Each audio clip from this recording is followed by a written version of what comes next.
নমস্কার বন্ধুরা, আমার ভিন্ন স্বাদ চ্যানেলে আপনাদের সবাইকে স্বাগত। আজ আমি পুরোপুরি অন্যরকম একটি রেসিপি নিয়ে হাজির হয়েছি। আজ আমি বাচ্চা বড় সবাইরই ভালো লাগবে এরকম একটি স্ন্যাক্স আইটেম দেখাবো। বাড়িতে যে কোনো ছোটোখাটো পার্টিতে এটি যদি আপনারা বানান, সবাই কিন্তু এক কথায় আপনার নাম করবে। চলুন দেরি না করে দেখে নিই। প্রথমে আমরা একটি বড় সাইজের আলুকে ডুমো ডুমো করে কেটে নিয়েছি।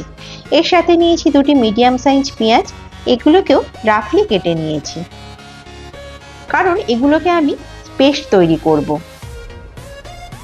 তারপরে নিয়েছি আমি 4টি কাঁচা লঙ্কা এবং 4-5 কোয়া রসুন, এগুলোকেও আমি রাফলি কেটে নিলাম।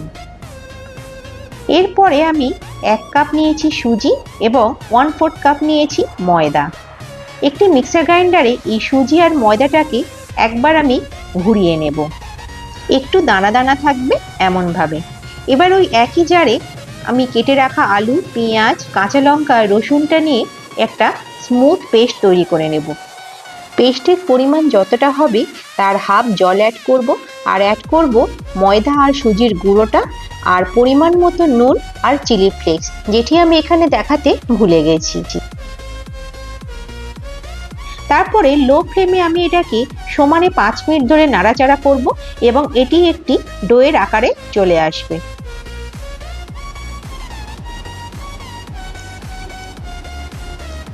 এইভাবে সমানে নাড়াচাড়া করলেই আমার ডোটা কিন্তু রেডি হয়ে যাবে। তারপরে এটাকে ঠান্ডা হওয়ার জন্য রেখে দেব। তারপরে একটু ঠান্ডা হয়ে এলে আমি এখানে কিছু কুচানো ধনেপাতা অ্যাড করব এবং এটাকে ভালোভাবে হাতের সাহায্যে মিশিয়ে নেব।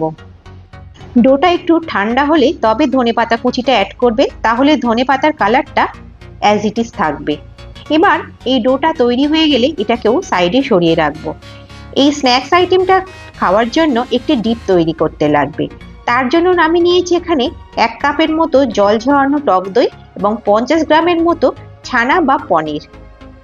এই দুটোকেও আমি একটি পেস্ট তৈরি করব। আর তার জন্য আমি জল ঝরানো টক দই আর পনিরের টুকরোগুলো মিক্সার জারে নিয়ে নিলাম। এবার এর মধ্যে আমি 3 কোয়া রসুন অ্যাড করে এটাকে একটা পেস্ট তৈরি করে নিলাম।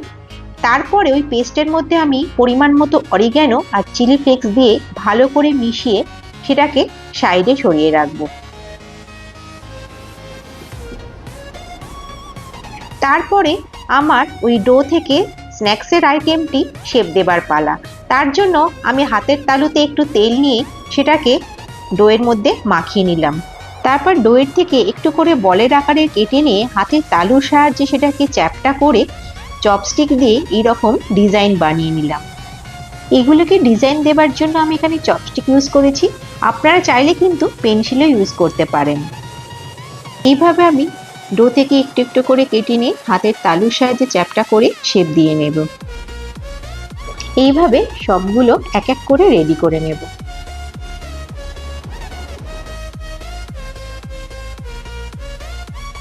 দেখুন আমার সব বড়াগুলো কিন্তু রেডি হয়ে গেছে।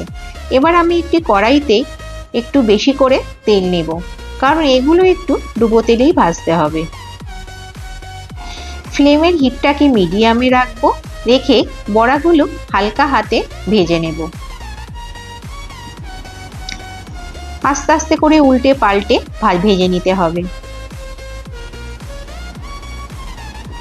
এগুলোকে সমানে নাড়াচাড়া করতে হবে, তাহলে পুড়ে যাবার চান্স থাকবে। এইভাবে নাড়াচাড়া করতে করতে এগুলো আমার লাল হয়ে আসবে, আর নাড়াচাড়া করলে সব দিক থেকে সমানভাবে লাল হবে। এই রকম পর্যায়ে আসলে এগুলোকে ছাঁকনির মাধ্যমে তেলটা ঝরিয়ে আমি তুলে নেব।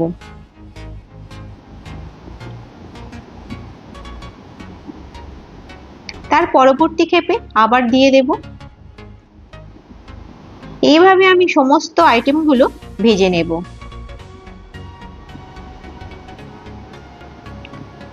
তুলবার সময় ভালো করে তেলটা ঝারিয়ে তবে তুলবেন। এইভাবে ভেজে নেবার পর আমার সমস্ত স্ন্যাক্স আইটেমগুলো কিন্তু রেডি, এবং এগুলো কিন্তু ভীষণ মচমচে হয়েছে, ভীষণ ক্রাঞ্চি হয়েছে। আমি একটা ভেঙে দেখালাম, আপনারা বুঝতে পারবেন ভেতরের টেক্সচারটা। এটি ভেতর থেকে নরম আর বাইরে থেকে খুব ক্রাঞ্চি। আমার এই স্ন্যাক্সের রেসিপিটি যদি আপনাদের ভালো লেগে থাকে তাহলে অবশ্যই আমার চ্যানেলটি সাবস্ক্রাইব করবেন এবং একটি লাইক দেবেন। ধন্যবাদ।